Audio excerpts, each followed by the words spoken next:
Good morning. Let's talk about trust and trauma. When a baby's born, we come here fully trusting. We fully trust 100% whatever is bigger than us. So, what's bigger than us? The grown-ups taking care of us for sure, but also children inherently know there's a power bigger than us. We remember coming from that fully supported place. Children trust until something happens where they learn it's not safe to trust.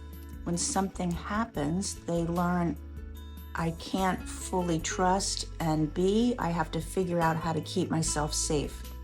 The same thing with animals, right?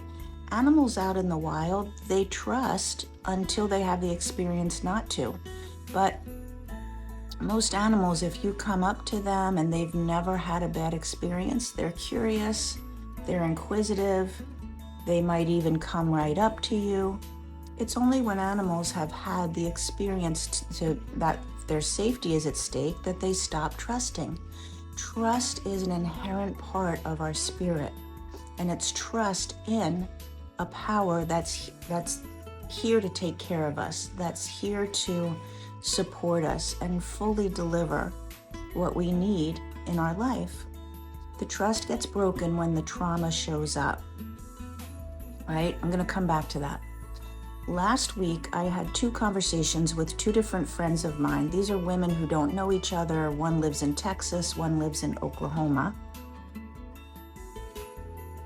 And I admire and am inspired by both of these women in how they live their life spiritually and how they always work on their connection to their higher power.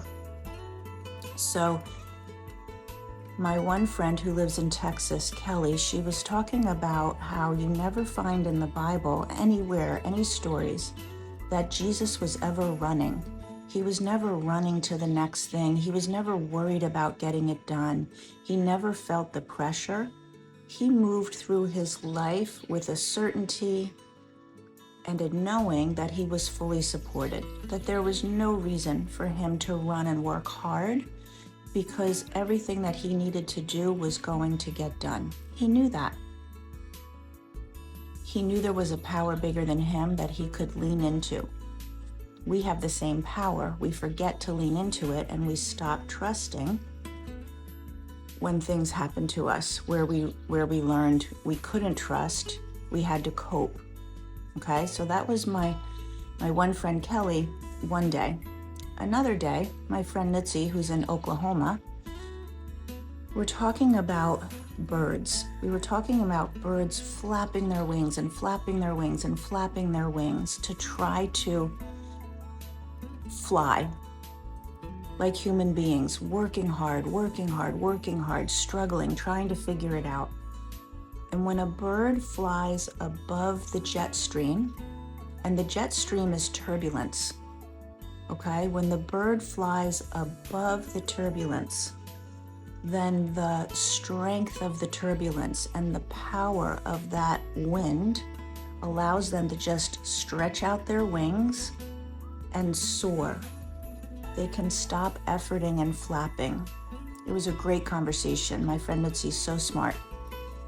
So, using the turbulence of your life, the trauma of your life, in the healing of that, if you stay in the turbulence, you're always coping in the ways that you always coped. Trying to figure out how to stay safe, trying to figure out how to get love from other people, trying to figure out what you need to do to make others happy. That's the work of the turbulence because of what happened to you. In the healing of that, so it's twofold. We need to learn how to open our wings and soar using the turbulence as the power in order to heal from the turbulence. It's not an easy thing, right? Get your brain around that. Using the power of the turbulence, meaning what am I getting from this trauma? What am I learning about myself? Where do I need to go to work? Using the power and the strength of that in order to rise above it.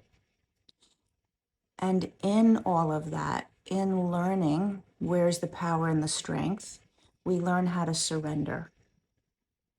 Because in the flapping of the wings, there's no surrender. There's no surrender when you're flapping really hard. There's no surrender when you stay in the turbulence and coping. The surrender is when you open the wings and you lean into the support that's there and you let it carry you. That's when you have found your way back to trust.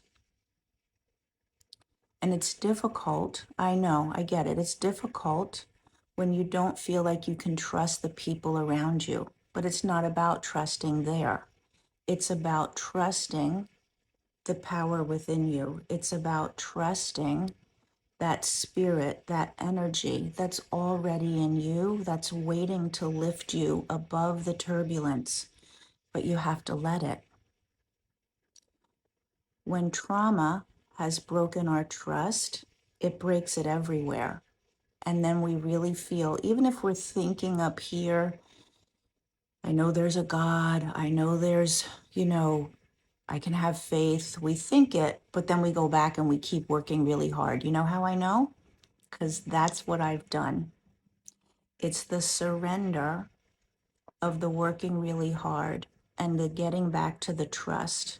My friend Michelle yesterday sent me a song that I then posted because it was a great reminder to me. It was exactly the third part last week that God brought me the same message that the universe said, "Are you getting it?" 3 times, 3 different friends. Surrender. When you truly surrender, meaning stop working so hard and allow the support to come, that's when you found your way back to trust. So I invite you this week, look at where are you flapping your wings really hard? Where are you running and working to the next thing? Where are you holding on? Those are the places that you can let go. Those are the places that you can slow down and rest in the support. Those are the places that you can rise above and allow the turbulence to actually propel you because you're choosing to heal from it rather to stay in it. Have a great day.